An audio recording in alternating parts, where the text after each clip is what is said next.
Assalamualaikum warahmatullahi wabarakatuh. Perkenalkan, nama saya Asifatul Jannah. Dalam kesempatan kali ini saya akan memenuhi tugas ujian tengah semester saya dengan menjawab beberapa pertanyaan yang telah diberikan oleh dosen pendidikan kewarganegaraan negara. Pertanyaan pada soal pertama, yakni apakah mencoblos dalam pemilu dan pilkada merupakan hak atau kewajiban? Menurut saya, mencoblos dalam pemilu dan pilkada itu bukan hanya sekedar hak, melainkan juga kewajiban untuk setiap individu.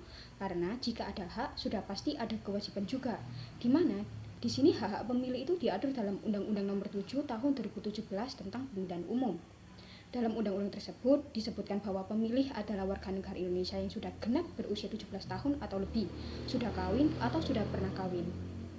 Kemudian, pemilih mempunyai hak untuk memilih calon yang dianggap paling tepat untuk mewakili kepentingannya.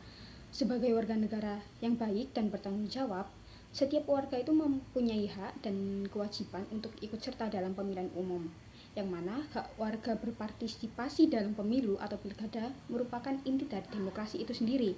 Lalu, dengan melaksanakan kewajiban sebagai pemilih dengan baik, diharapkan agar pemilihan umum itu dilaksanakan dengan baik dan demokrasi, sehingga negara kita dapat terus terjaga dan berkembang.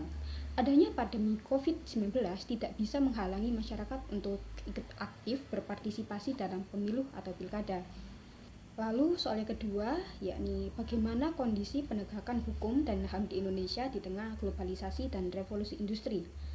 Menurut saya, kondisi penegakan hukum dan HAM di era globalisasi saat ini itu dapat membuka tantangan dan peluang baru untuk Indonesia sendiri, yang mana di era globalisasi ini pasti membawa perubahan dalam berbagai aspek kehidupan.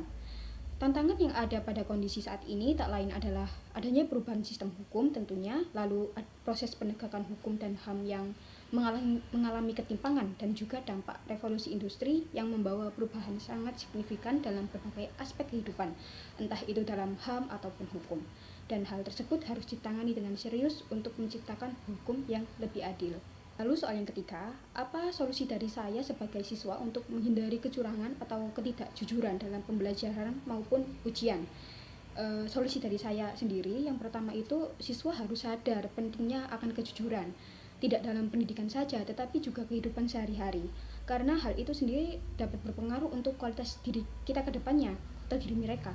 Karena kalau kedepannya kita masih tidak bisa jujur dan curang dalam mengerjakan tugas, itu artinya kita tidak percaya dengan kemampuan diri kita sendiri dan akan berdampak di masa yang akan datang.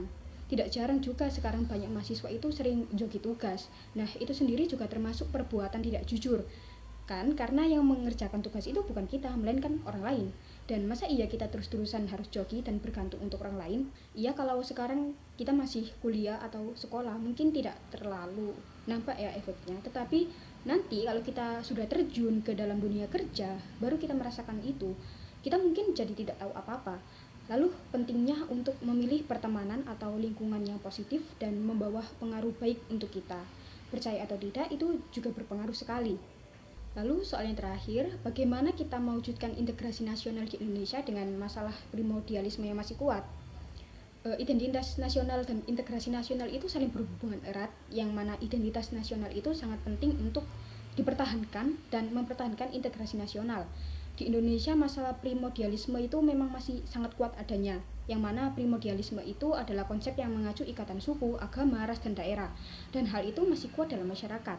Tetapi mungkin dengan pendekatan yang tepat melalui pendidikan, meningkatkan pendidikan dengan mengajarkan dan memasukkan nilai-nilai nasional dan menghargai keragaman budaya Indonesia, meningkatkan kebijakan yang tidak memihak, mengadakan kegiatan keragaman budaya Indonesia seperti festival, pameran seni, mungkin dapat memperkuat persatuan di tengah keberagaman budaya Indonesia yang beragam.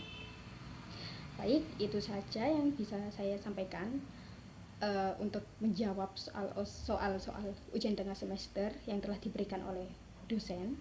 Terima kasih. Kurang dan lebihnya mohon maaf. Wassalamualaikum warahmatullahi wabarakatuh.